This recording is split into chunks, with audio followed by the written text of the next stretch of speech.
Assistant teacher physics teacher and mathematics. मैं high school Pachamba का एक शिक्षक हूँ। बच्चों, पिछली कक्षाओं में, पिछले अध्याय में हम लोगों ने प्रकाश का परावर्तन एवं प्रकाश का अपवर्तन के बारे में हम लोगों ने पढ़ा। प्रकाश के अपवर्तन में हम लोगों ने गोलीय लेंसों के द्वारा प्रतिबिंबों का बनना, उसका किरण आरेखों के द्वारा हम लोगों ने समझा। आज छात्रों, आज हम लोग अध्याय 2 जिसका नाम है मानव नेत्र एवं रंग बिरंगा संसार, इसके बारे में हम लोग पढ़ेंगे।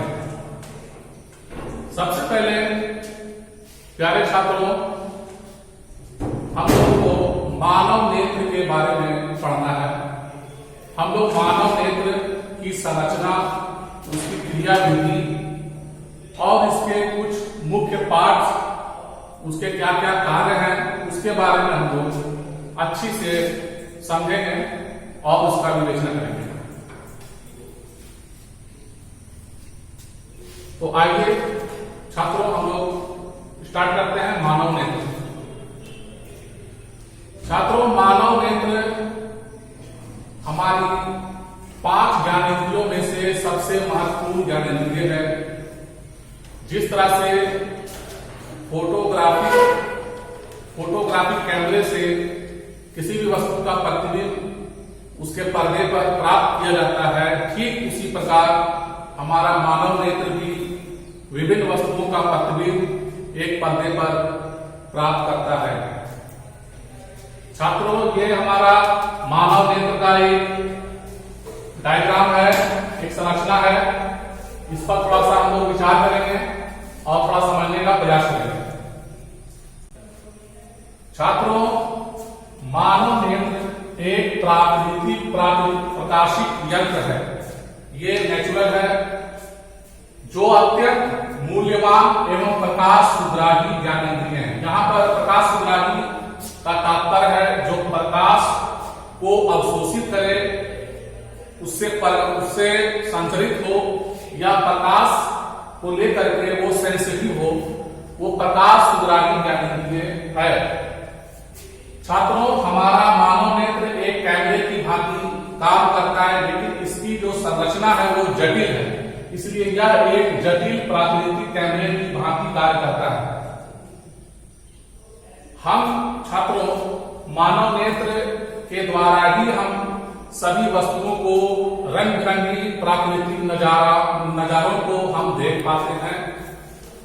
अब हम आगे मानव नेत्र के विभिन्न कुछ मुख्य भाग और उसकी कार्य संरचना के बारे में हम लोग विस्तार से जानेंगे। इसके मानव नेत्र में बहुत सारे कुछ महत्वपूर्ण भाग हैं, जैसे कॉर्निया, स्वच्छमंडल, नेत्रगोलक, क्रिस्टलीय लेंस, पुतली, परितारिका, रेटिना या दृष्टि पटल, पक्षमाही पेशियां, दृक्तंत्रिका। तो मानव नेत्र में सबसे पहले छात्रों एक श्वेत मंडल या स्क्लेरा होता है। यह सफेद रंग का एक कठोर पदार्थ होता है जो हमारी आंखों को प्रोटेक्शन देता है, सुरक्षा प्रदान करता है। या यूं कहें कि पूरा हमारा नेत्र गोलक उस श्वेत मंडल से घिरा हुआ होता है। श्वेत मंडल स्क्लेरा के अंदर में एक काली रंग की संरचना होती है जिसको कोराइड कहते हैं। ये कोराइड का काम नेत्र के अंदर जो भी प्रकाश प्रवेश करती है उसको रिफ्लेक्शन से बचाता है, यानी कि परावर्तित होना नहीं देता है। हमारा पूरा मानव नेत्र एक गोलक के रूप में होता है, जिसका आकार एक गोलाकार होता है। इसका व्यास लगभग 2.3 सेंटीमीटर 2.3 सेंटीमीटर गोलाकार गोलक का साइज 2.3 सेंटीमीटर होता है। छात्रों, हमारा नेत्र गोलक के अग्र पृष्ठ पर एक पारदर्शी उभार होता है जिसको हम लोग स्वच्छ मंडल या कॉर्निया कहते हैं। ये कॉर्निया एक पतली झिल्ली होती है जिससे प्रकाश प्रवेश करता है। जितना भी प्रकाश की किरणें मानव नेत्र में प्रवेश करती है उसका अधिकांश भाग कॉर्निया के द्वारा ही मानव नेत्र में प्रवेश करता है। ये फिगर में छात्रों देखो, कॉर्निया ये हमारा सामने का ये जो उभरा हुआ पार्ट है ये कॉर्निया है। कॉर्निया के ठीक पीछे एक संरचना होती है जिसको परितालिका कहते हैं। ये छात्रों ये देखिए, ये परितालिका है। परितालिका का आकार गोलाकार वलय के रूप में होता है जिसके केंद्र में एक काले रंग की संरचना होती है गोलाकार, जिसको पुतली कहते हैं। यानी कि परितालिका के बीच में पुतली होता है। ये पुतली परितालिका के सहायता से कम या अधिक खिंचाव उत्पन्न किया जा सकता है। छात्रों, परितालिका एक गहरा पेशीय डायफ्राम होता है जो चक्राकार वृत्ताकार रूप में होता है जिसके बीच में पुतली होता है। पुतली का कार्य है कि जो भी प्रकाश की किरणें मानव नेत्र में प्रवेश करती है उसकी तीव्रता को यानी इंटेंसिटी को कम या अधिक करता है, यानी कि उसको एडजस्ट करता है। पुतली हमारे नेत्र लेंस के सामने होती है। हमारे नेत्र के अंदर एक उत्तल लेंस, क्रिस्टलीय लेंस जिसको कहा जाता है, होता है जो विभिन्न वस्तुओं से चली प्रकाश की किरणों को फोकसित करते हुए एक पर्दे पर प्रतिबिंब बनाता है जिसको रेटिना या दृष्टि पटल कहते हैं। छात्रों, रेटिना एक सूक्ष्म कोमल झिल्ली से बना होता है जो प्रकाश की किरणों को लेकर के सेंसिटिव होता है। यानी कि जैसे ही रेटिना पर प्रकाश का किरण पड़ता है वो वहां की कुछ कोशिकाएं, कुछ तंत्रिकाएं होती है जो उत्तेजित हो जाती है। रेटिना में ही कुछ तंत्रिकाएं लगी होती है जो एक तरह की सूचना वाहक की काम करती है। इसको दृक् तंत्रिका कहा जाता है। ये प्रकाश के लिए सेंसिटिव यानी संवेदनशील होती है। छात्रों, जो भी प्रतिबिंब नेत्र लेंस के द्वारा रेटिना पर बनाया जाता है तो ये दृक् तंत्रिकाएं उत्तेजित हो जाती है और उत्तेजित होकर विद्युत सिग्नल उत्पन्न करती है। ये विद्युत सिग्नल मानव मस्तिष्क की ओर भेज दी जाती है।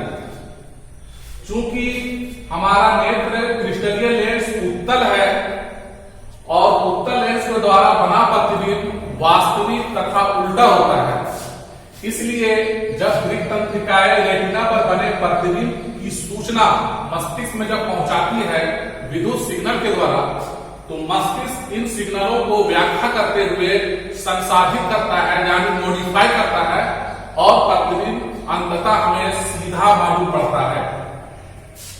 ये हमारा मानव नेत्र की संरचना और कार्य विधि, क्रिया विधि के बारे में हम लोगों ने समझा।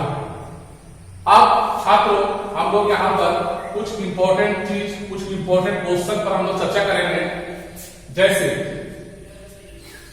कभी कभी हम लोग कभी तीव्र प्रकाश वाले कमरे में यानी कि कम प्रकाश वाली स्थान से किसी तीव्र प्रकाश वाले कमरे में अगर प्रवेश करते हैं या तीव्र प्रकाश वाले स्थान से मंद प्रकाश वाले कमरे में प्रवेश करते हैं तो हम वहां की वस्तुओं को कुछ देर बाद ही देख पाते हैं।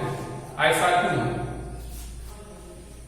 तो छात्रों, इसका आंसर यही है कि हमारे नेत्र, मानव नेत्र में जो पुतली होती है, पुतली प्रकाश की मात्रा यानी उसकी तीव्रता को बैलेंस करता है, कंट्रोल करता है, समायोजित करता है। जैसे ही हम कभी मंद स्थान, प्रकाश वाले स्थान से तीव्र प्रकाश वाले कमरे में प्रवेश करते हैं तो ये पुतली जो है सिकुड़ जाती है ताकि हमारे नेत्र में कम प्रकाश प्रवेश कर पाए। उसके बाद शिथिल होकर के तब हम वस्तुओं को कुछ देर के बाद देख पाते हैं। ठीक उसी प्रकार जब हम तीव्र प्रकाश वाले कमरे से मंद प्रकाश वाले कमरे में जाते हैं तो पुतली फैल जाती है। फैलने के कारण उस आंख हमारे नेत्र में अधिक से अधिक प्रकाश प्रवेश करती है, जिसके कारण हम कुछ देर बाद वहां की वस्तुओं को देख पाते हैं। यहां पर हम ये देखेंगे कि पुतली का जो साइज है उसको कम या ज्यादा करने के लिए हमारा नेत्र परितालिका का सहायता लेता है। यानी परितालिका के सहायता से ही पुतली का साइज कम या अधिक होता है। दूसरा क्वेश्चन है हमारे पास छात्रों कि वस्तु अलग अलग स्थिति में रहने के बावजूद उसका प्रतिबिंब हमारे ठीक रेटिना पर ही बनता है, क्यों? इसका कारण है छात्रों कि हमारा जो क्रिस्टलीय लेंस है ये जेलीय पदार्थ का बना होता है जो लचीला होता है।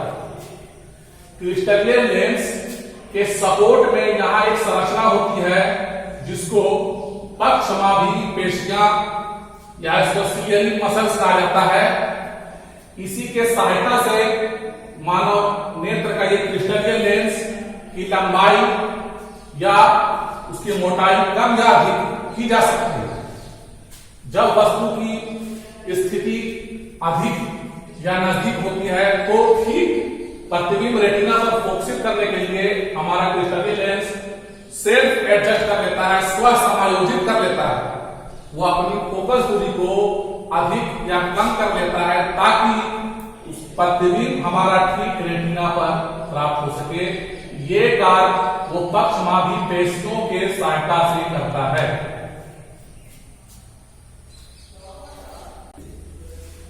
छात्रों, अब हम लोग मानव नेत्र के बारे में हम लोगों ने विस्तार से चर्चा की और इसके कार्य संरचना को समझ लिया। अब इसी से संबंधित हमारे कुछ मानव नेत्र के कुछ क्षमता है, उसके बारे में कुछ हम लोग चर्चा करेंगे। जैसे मानव नेत्र की एक सबसे बड़ी सेल्फ एडजस्टिंग कैपेसिटी है जिसको सामंजन क्षमता कहते हैं। इसके बारे में थोड़ा सा समझेंगे।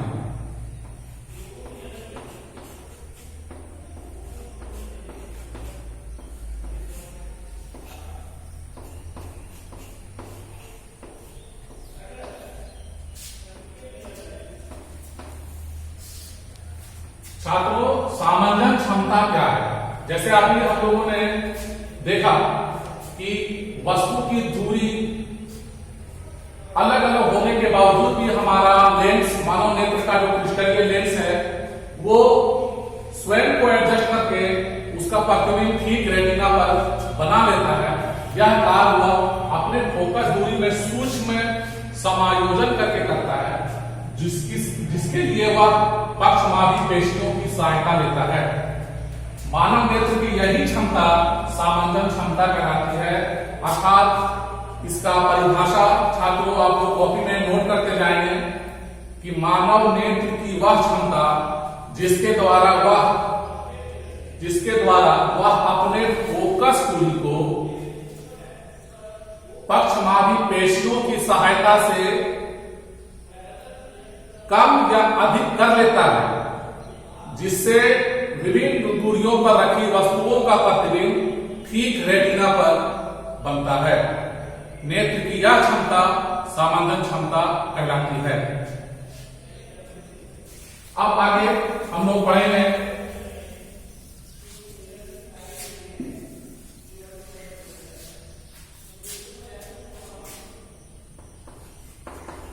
अस्पष्ट दर्शन की न्यूनतम दूरी। प्यारे छात्रों, हम लोग जानते हैं किसी भी वस्तु को हम लोग जो देखते हैं तो निकट की भी वस्तुओं को देख पाते हैं, दूर की भी वस्तुओं को देख पाते हैं। निकट वस्तुओं को देखने का मानव नेत्र का अपना एक क्षमता है कि हम उससे कम दूरी पर हम वस्तुओं को नहीं देख पाते। तो स्पष्ट दर्शन की न्यूनतम दूरी वह दूरी है, मानव नेत्र से वह दूरी जहां तक किसी वस्तु को बिना किसी तनाव के स्पष्ट देखा जा सके, तो इस दूरी को स्पष्ट दर्शन की न्यूनतम दूरी कहते हैं। छात्रों, स्वस्थ आंख के लिए, सामान्य नेत्र के लिए यह दूरी 25 सेंटीमीटर होती है, यानी कि 25 सेंटीमीटर की दूरी तक हमारा मानव नेत्र आसानी से वस्तुओं को देख पाता है। अगला है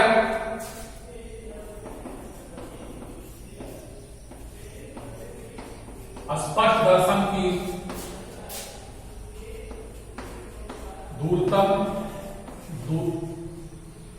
दूरी या इसे दूर बिंदु भी कहते हैं, यानी कि मानव नेत्र से किसी वस्तु की वह दूरी, अधिकतम वह दूरी जहां तक किसी वस्तु को बिना किसी तनाव के स्पष्ट रूप से देखा जा सकता है।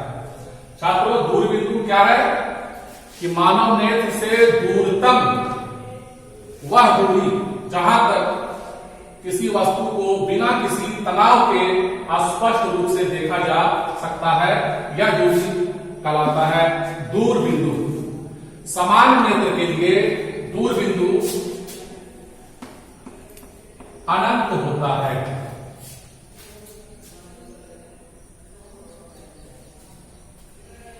अब छात्रों, हम लोग आगे बढ़ते हुए पढ़ेंगे कि मानव नेत्र में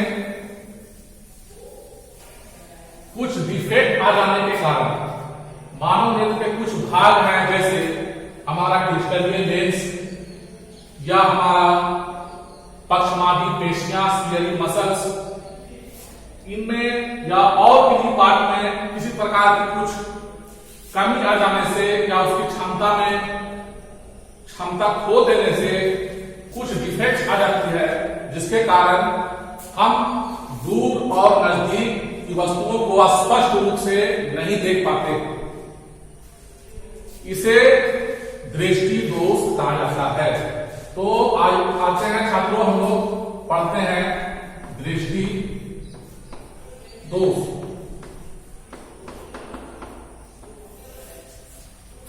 तो दृष्टि दोष क्या है कि मानव नेत्र में उसके कुछ भागों में कमी, उसके कार्य क्षमता में कमी आ जाने के कारण, मानव नेत्र में कुछ त्रुटि आ जाने के कारण जब वह विभिन्न दूरियों पर रखी वस्तुओं का प्रतिबिंब स्पष्ट रूप से नहीं देख पाता, तो इस दोष को दृष्टि दोष कहा जाता है। छात्रों, हमारे कक्षा 13 में मुख्य रूप से हम लोगों को 3 दोष के बारे में पढ़ना है। पहला है निकट दृष्टि दोष, दूसरा है दूर दृष्टि दोष, तीसरा है जरा दृष्टि दोष। तो एक एक करके हम लोग छात्रों इसको पढ़ेंगे।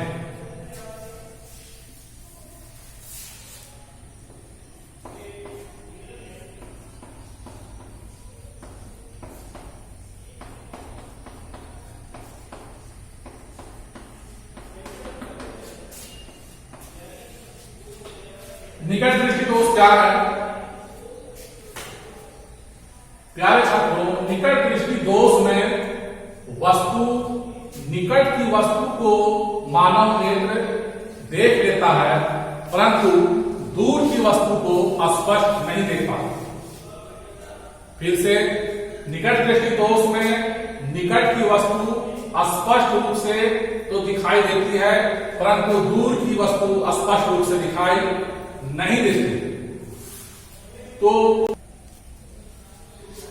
छात्रों, हम लोग निकट दृष्टि दोष के बारे में देखेंगे कि यह दोष किस प्रकार से होता है।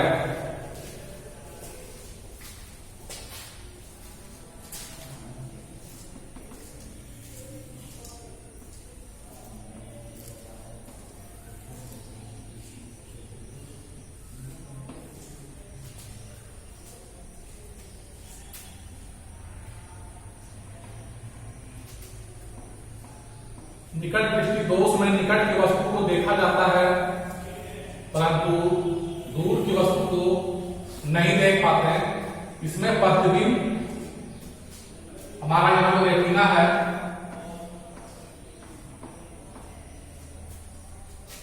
रेटिना से ठीक पहले प्रतिबिंब बन जाता है, यानी कि निकट दृष्टि दोष में प्रतिबिंब रेटिना के ठीक पहले बन जाता है। यहां पर छात्रों निकट दृष्टि दोष में निकट की वस्तु स्पष्ट दिखाई देती है, दूर की वस्तु स्पष्ट नहीं दिखाई देती है, यानी कि उसका जो दूर बिंदु है वो नजदीक हो जाता है।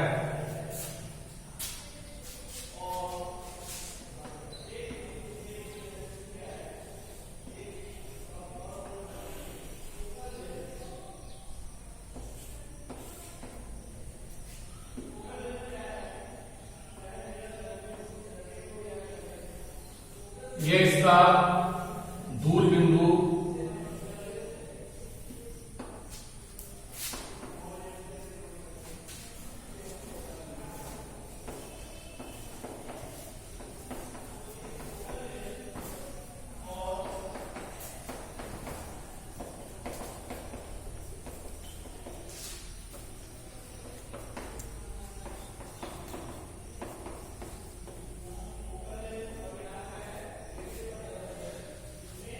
यहां पर छात्रों निकट दृष्टि दोष में निकट की वस्तु स्पष्ट तो दिखती है, दूर की वस्तु नहीं देख पाते। दूर की वस्तु प्रतिबिंब रेटिना के ठीक पहले बन जाता है। तो यानी कि नजदीक में जब वस्तु को रखा जाएगा तो प्रतिबिंब रेटिना पर बनेगा, लेकिन जब दूर में होगा तो प्रतिबिंब रेटिना पर नहीं बनेगा। इसलिए इसका दूर का जो बिंदु है वो इसका नजदीक हो जाता है, यानी नजदीक की वस्तु को वो ठीक से देख पाता है। छात्रों, इस दोष के निराकरण के लिए, समाधान के लिए हमें ऐसे लेंस की आवश्यकता होती है जो इस अपवर्तित किरण को और फैला करके यहां रेटिना पर ले जाए, यानी कि अपसरित करने वाले लेंस का इस्तेमाल हमको करना होगा। इसलिए इस निकट दृष्टि दोष के संशोधन के लिए हमें अवतल लेंस का उपयोग किया करना पड़ता है।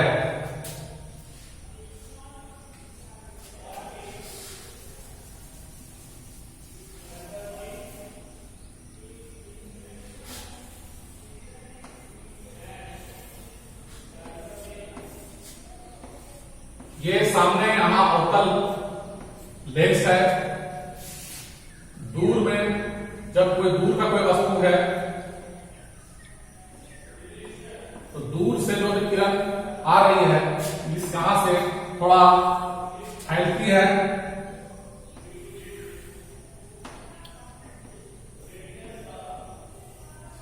और फिर ये हमारा जो क्रिस्टलीय लेंस है वो इसको अभिसरित करके ठीक प्रतिबिंब रेटिना पर बनाता है। तो इस तरह से हमारा निकट दृष्टि दोष का समाधान छात्रों होता। आगे हम लोग पढ़ेंगे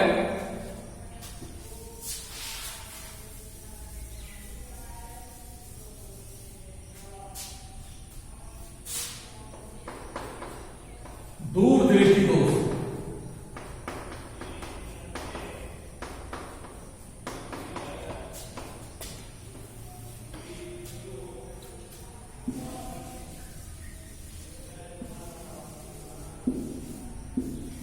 दूर दृष्टि दोष क्या है छात्रों? तो दूर दृष्टि दोष में हमारा नेत्र दूर की वस्तु को तो स्पष्ट रूप से देखता है, लेकिन निकट की वस्तु को स्पष्ट रूप से नहीं देख पाता है। जिस प्रकार से निकट दृष्टि दोष में निकट की वस्तु स्पष्ट दिखाई देती है और दूर की वस्तु स्पष्ट नहीं दिखाई देती, उसी प्रकार दूर दृष्टि दोष में दूर की वस्तु स्पष्ट दिखाई देती है लेकिन नजदीक की वस्तु स्पष्ट दिखाई नहीं देती। इस दोष का मुख्य कारण क्या है उसको हम लोग आगे देखेंगे कि इसमें प्रतिबिंब कहां बनता है। इस दोष में निकट की वस्तु को देखने में दिक्कत होती है, तो छात्रों निकट की वस्तु का जो प्रतिबिंब बनता है वो रेटिना के आगे बन जाता है।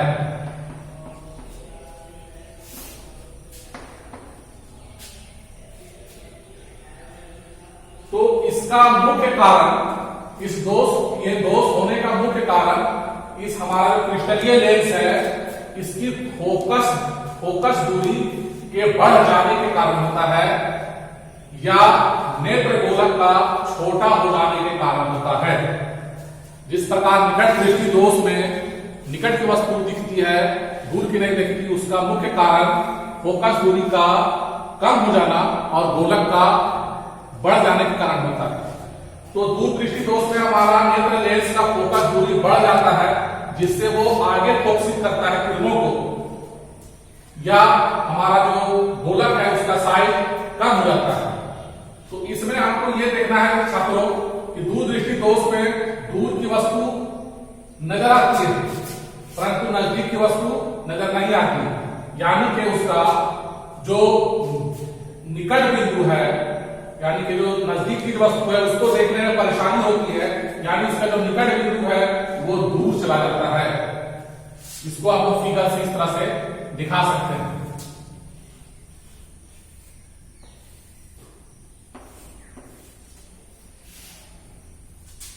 इसका निकट बिंदु वो दूर हो जाता है।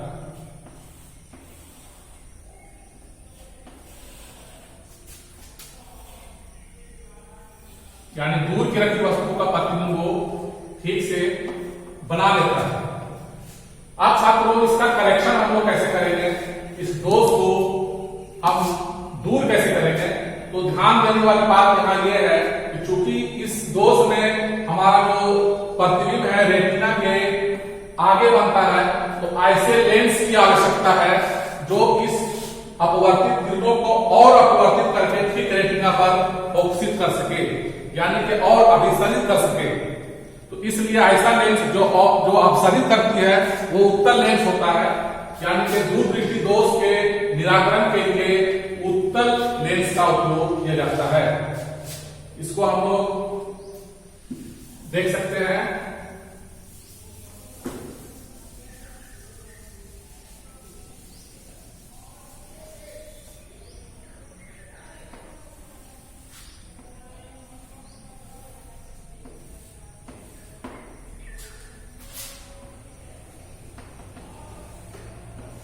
ये सामने हमारा उत्तल लेंस है,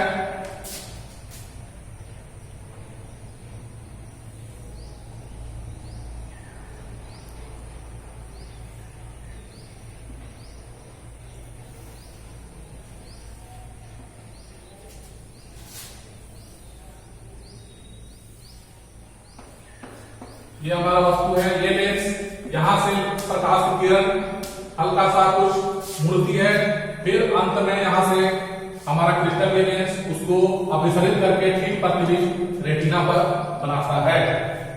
तो इस प्रकार से छात्रों हम लोग दूर दृष्टि दोष में हम लोगों ने देखा यह दोष इस प्रकार से होता है और इसका निराकरण के लिए कौन सा लेंस का उपयोग किया जाता है।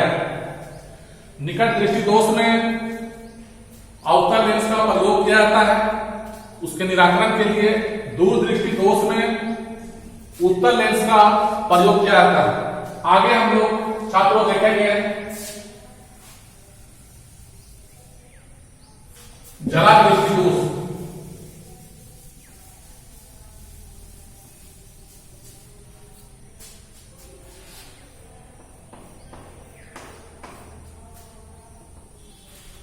तो जरा दृष्टि दोष छात्रों क्या है?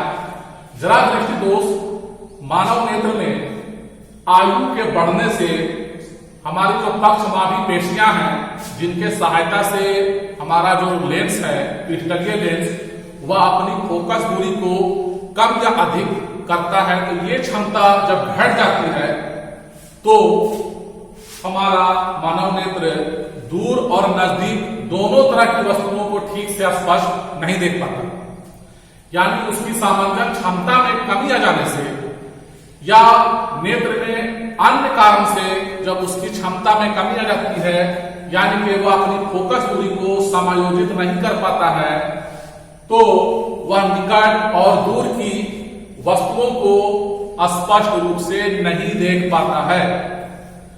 इस दोष को जरा दृष्टि दोष कहते हैं। छात्रों, इस दोष के निराकरण के लिए हमें दोनों प्रकार के लेंस का उपयोग किया जाता है। इसमें जो चश्मा हम लोग इस्तेमाल करते हैं, इसमें द्विफोक्सीय लेंस का इस्तेमाल होता है। यह ऊपर की पार्ट, ये अवतल लेंस का होता है, ये नीचे का पार्ट उत्तल लेंस का होता है। ये ऊपर का पार्ट दूर की वस्तु को देखने के लिए, ये नीचे का पार्ट नजदीक की वस्तु को देखने के लिए इस्तेमाल किया जाता है। ये लेंस को द्विफोक्सीय लेंस कहा जाता है। यानी कि छात्रों, जरा दृष्टि दोष के निराकरण उपचार के लिए हमें द्विफोक्सीय लेंस का इस्तेमाल करना पड़ता है।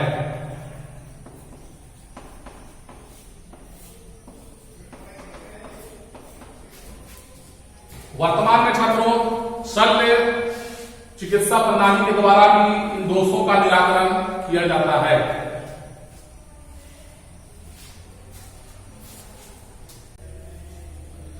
छात्रों, तो इस प्रकार हम लोगों ने आज मानव नेत्र के बारे में हम लोगों ने विस्तार से चर्चा की और इसके बारे में हम लोगों ने समझा।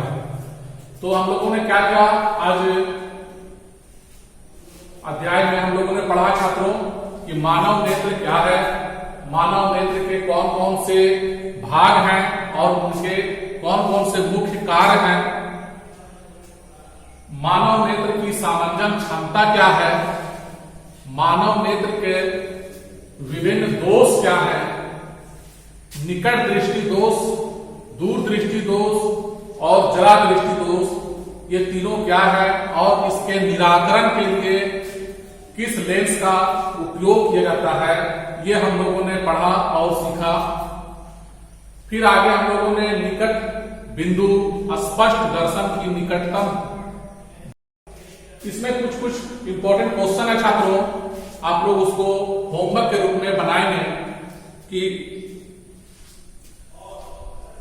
कि जब हम किसी मंद प्रकाश वाले स्थान से तीव्र प्रकाश वाले स्थान में जाते हैं, तो वहां की रखी वस्तुओं को हम कुछ देर बाद ही देख पाते हैं। क्यों? इसका आप लोग आंसर अपने कॉपी में लिखेंगे। इस पर हम लोगों ने चर्चा कर लिए है। इसका मुख्य जो आंसर है वो मैंने बता दिया है। दूसरा क्वेश्चन आप लोग नोट करेंगे कि मानव नेत्र की सामंजन क्षमता से आप क्या समझते हैं? छात्रों, इसमें बहुत सारे और भी अन्य क्वेश्चन है कि मानव नेत्र अपनी फोकस दूरी में जो सूक्ष्म समायोजन करता है तो वो किसकी सहायता से करता है? इसका आंसर आप लोग कॉपी में नोट करेंगे। पुतली के क्या कारण है? पुतली के आकार को कौन समायोजित करता है? इसका आंसर आप लोग लिखेंगे। अब आगे हम लोग छात्रों देखेंगे कि प्रिज्म के बारे में। प्रिज्म क्या है?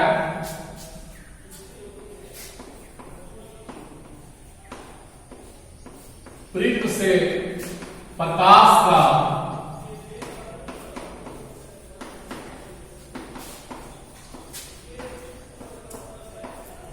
अपवर्तन। पिछली कक्षाओं में हम लोगों ने अपवर्तन के बारे में हम लोगों ने पढ़ा है छात्रों। पिछले अध्याय में चैप्टर 1 में हम लोग अब आगे हम देखेंगे कि प्रिज्म से प्रकाश का अपवर्तन कैसे होता है। उससे पहले भी जानेंगे कि प्रिज्म क्या होता है। तो प्रिज्म जो छात्रों, उसका एक फिगर हम यहां बना रहे हैं।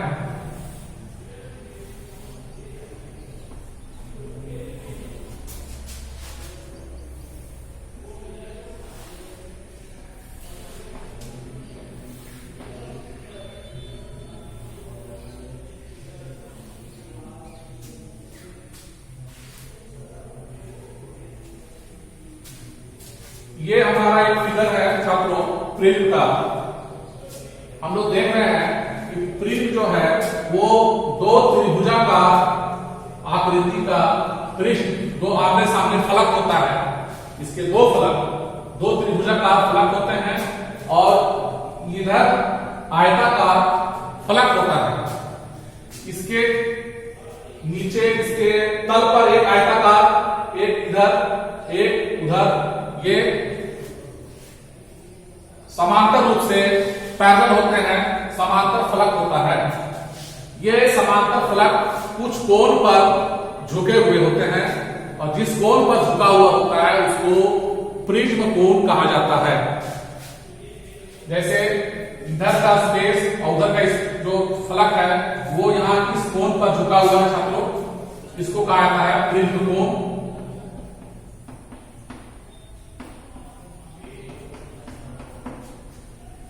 ये इसका 3D डायग्राम है छात्रों। इसको आप लोग स्पष्ट सरल रूप से हम लोग त्रिभुज के रूप में हम लोग प्रिज्म को दर्शाते हैं।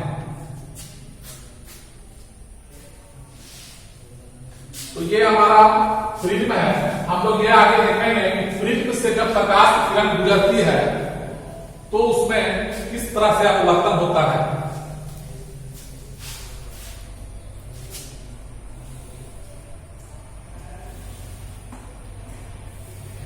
ये हमारा प्रिज्म है ABC। इसका एंगल यहां प्रिज्म एंगल A है।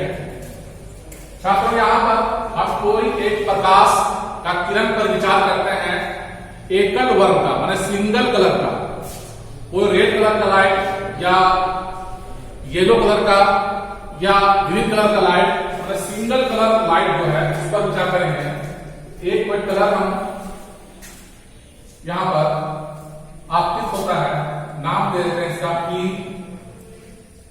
Q। पहला फलक, ये पहला जो फलक AB है, AB पर जब आपतित होती है तो यहां से ये अपवर्तित होती है। यहां पर एक नॉर्मल खींचेंगे, यहां आपतन कोण I, अपवर्तन कोण R, फिर यहां से वो पुनः यहां से अपवर्तित होती है और बाहर की तरफ निकल जाती है। इस कोण को कहते हैं निर्गत कोण। हम लोग यहां पर कुछ नामकरण कर देते हैं। यहां पर देखेंगे हम लोग छात्रों कि ये हमारा जो किरण है ये किरण कहलाता है आपतित किरण।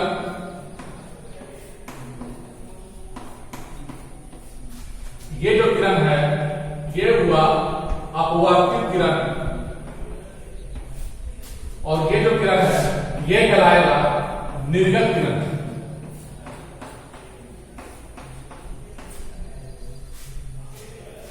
तो हम देख रहे हैं छात्रों कि हमारा जो आपतित किरण है, आपतित किरण का जो डायरेक्शन था वो डायरेक्शन ये था। अंत में जो निर्गत किरण है वो वहां से बहुत अधिक कोण पर जो है विचलित होकर के निकल जाती है। तो इसको हम लोग इस तरह से दिखा सकते हैं। इसी के डायरेक्शन में एक हम लाइन से खींचते हैं और इसको पीछे की ओर मिलाते हैं और यहां जो कोण है इस कोण को कहते हैं विचलन कोण।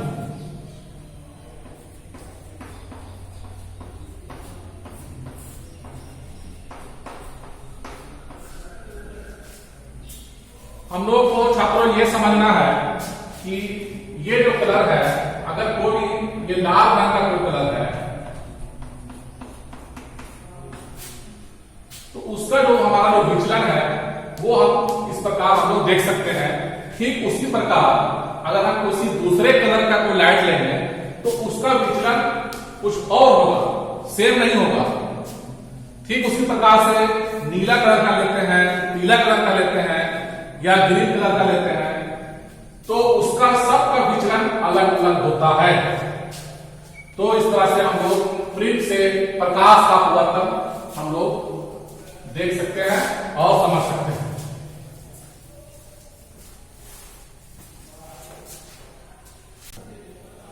ठीक है छात्रों, आज हम लोगों ने क्या क्या पढ़ा थोड़ा सा ब्रीफली हम लोग एक पर चर्चा कर लेते हैं कि मानव नेत्र के बारे में हम लोगों ने पढ़ा, मानव नेत्र की संरचना, उसके विभिन्न भागों की कार्य प्रणाली के बारे में हम लोगों ने जाना।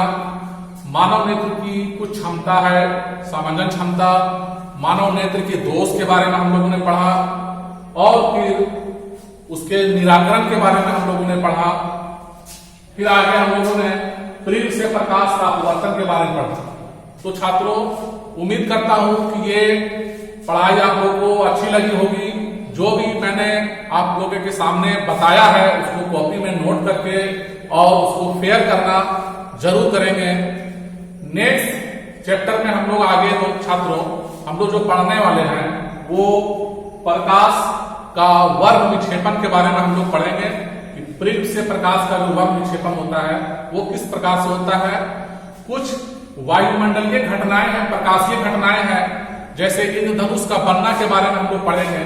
अब कुछ वायुमंडलीय अपवर्तन की घटनाएं हैं, जैसे तारों का टिमटिमाना, सूर्यास्त और सूर्योदय का समय 2 मिनट पहले या 2 मिनट आगे का होना, आकाश का रंग नीला दिखाई देना, अंतरिक्ष यात्री को आकाश काला प्रतीत होना, सूर्यास्त एवं सूर्योदय के समय सूर्य का रक्ताभ दिखाई देना, इन सब चीजों पर हम लोग आगे पढ़ाई करेंगे, चर्चा करेंगे और समझेंगे। तो बहुत बहुत धन्यवाद छात्रों।